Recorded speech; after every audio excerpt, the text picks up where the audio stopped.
Shane van Gisbergen entered Pocono with room to breathe above NASCAR's playoff cut line. Then one tight three-wide fight off turn 3 turned his number 97 Chevrolet sideways and pulled several contenders into a huge wreck. He kept racing, but the real damage appeared after the checkered flag. SVG's Pocono disaster did not end his playoff fight. It changed exactly how he must survive it. SVG's trouble started before the green flag. He qualified 31st in the 38-car field, leaving him deep in traffic at a track where clean air and track position matter. The number 97 Trackhouse Racing Chevrolet was not starting close enough to fight for stage points right away. SVG had to move forward without using up the car or getting trapped in someone else's mistake. That made the first stage important. He did not charge into the top 10, but he made progress.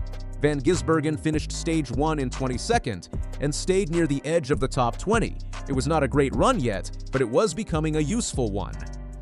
A finish around 18th or 20th could have protected his points cushion and kept pressure on the drivers behind him. For a driver sitting near the playoff bubble, useful days matter. Every position can change the fight. SVG did not need a Pocono win. He needed a clean result. Then the race became anything but clean. Turn 3 was the worst place for that pressure to grow. It is the final corner before Pocono's long front straight, so drivers want a strong exit. A car pushed wide loses speed all the way toward turn 1. That gives the driver behind a reason to stay beside it, even when the lane is starting to close. SVG was trying to rescue a day that began from 31st. Josh Berry was fighting to hold his position. Austin Hill saw an opening at the bottom. None of them wanted to lift and give away a place. The problem was timing. 3 cars reached the exit of turn 3 while the outside lane narrowed against the wall. Berry could not keep his Ford away from the barrier. When the car hit the wall and bounced back toward the racing line, SVG had nowhere to escape.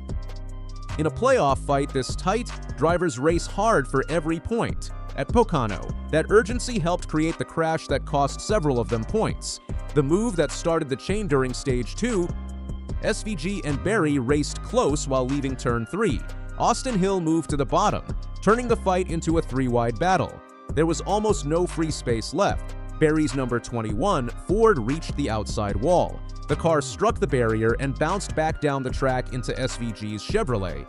The contact sent Van Gisbergen spinning across the front straight. But the first hit was only the beginning. SVG's spinning car collected Noah Gragson. Joey Logano also spun during the chain reaction. Logano then clipped Bubba Wallace's left rear, turning Wallace across the track. Brad Keselowski had nowhere safe to go and struck the side of Wallace's car. Christopher Bell, Austin Hill, and SVG's Trackhouse teammate Connor Zilisch were also involved or received contact during the 9-car crash. In only a few seconds, one tight fight became one of the biggest moments of the race. This was not one driver making one simple mistake. It was a packed group trying to leave Pocono's final corner together. Once Berry hit the wall and came back down the track, the available space disappeared. That is why blame does not tell the full story. The bigger story is what the wreck did to the playoff standings. The number 97 was hurt, but not finished. The crash damaged SVG's steering. His Trackhouse crew began working on the car and managed to repair it well enough for him to continue. That mattered. Parking the car would have cost him even more points. Every lap and every position were now important. But the repairs took time. SVG lost laps, and Pocono's long 2.5-mile layout made those laps difficult to recover. He could still run respectable lap times after the work, but speed alone could not repair his track position. Van Gisbergen completed 158 of the scheduled 160 laps and finished 31st, 2 laps behind race winner Denny Hamlin. The result gave him only 6 points for the day. A race that had been moving toward a steady recovery became one of his weakest points finishes of the season. SVG later explained that the team had a decent run developing. They had been moving forward before the accident destroyed their chance at a better result. His response was calm. The standings were not. His cushion was cut hard before Pocono. SVG sat 14th in points and held a 23-point cushion over the playoff cut line.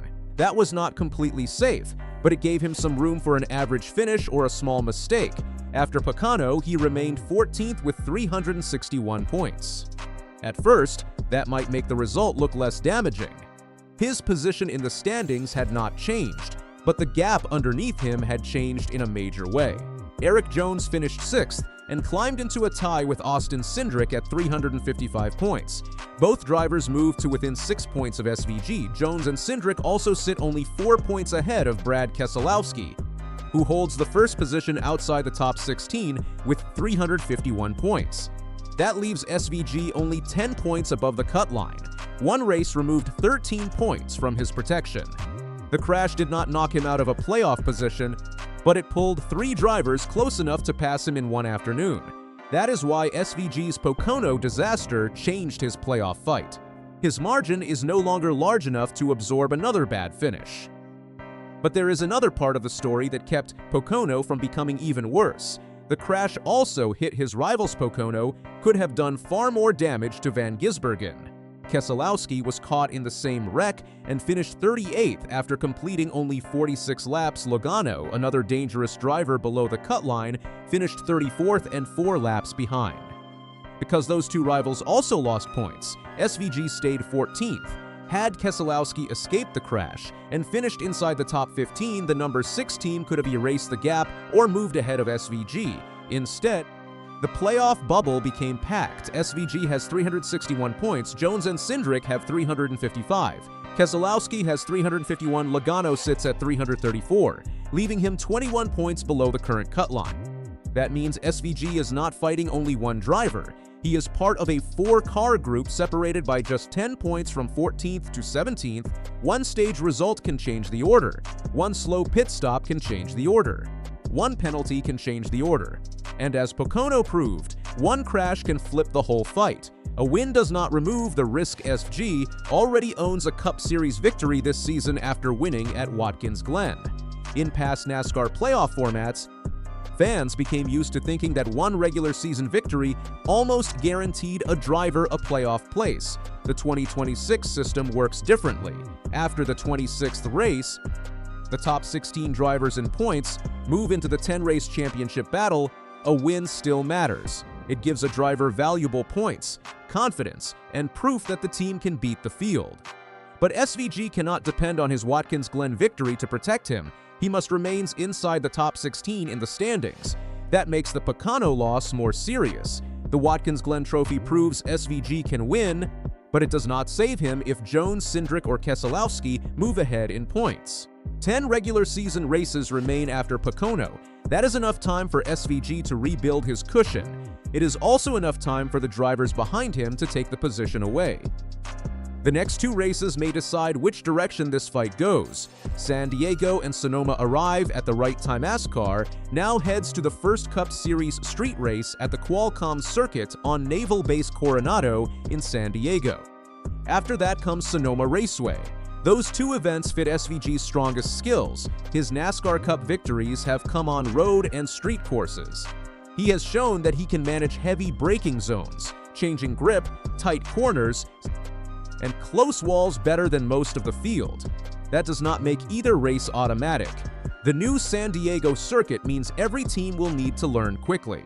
Drivers will have limited knowledge about the best passing zones, tire wear, braking points, and restart lanes. Street races can also punish small errors. One locked tire can send a car into a wall. One blocked corner can trap half the field. One bad restart can destroy a strong afternoon. Sonoma brings different problems. The track has elevation changes, tire wear, strategy choices, and slow corners where drivers can lose time without making an obvious mistake. Still, the schedule gives SVG a direct answer to Pocono. He does not have to wait several weeks for a track that suits him. He gets 2 immediate chances to score stage points, finish near the front, and push the cut line farther behind him.